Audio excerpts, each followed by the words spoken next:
Hello guys, good morning.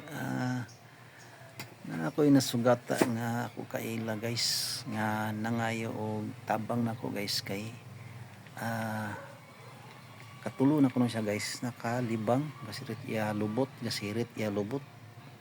alos dili niya makaabo sa CR kasirit gasumpit ang iya lubot.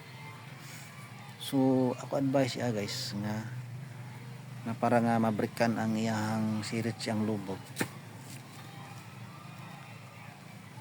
Ipabakal ko siya guys ang painom mo siya guys ano ni ning brake fluid. Di natingala siya guys nga ang tambal siya lubot brake fluid. Di ako siyang gibalan guys siling ko brake fluid.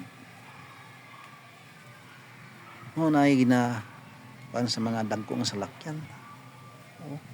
Mga 10 wheelers mabrikan gani ang 10 wheelers nakadago sa mga gulong. Ikaw pa ka gamay lang sang lawas mo hindi mabrikan. Inumin mo yan ang brake fluid. Brikan yan yung sirit sa buli mo. Yan ang sabi ko sa iya guys. Totoo yan guys. Dagko ang mga 10 wheelers puro brikan gani guys. Siya pa nga tao lang gagagmay sa mga tili mabrikan. Break na guys. Ako lang na guys. Bye bye. Thank you.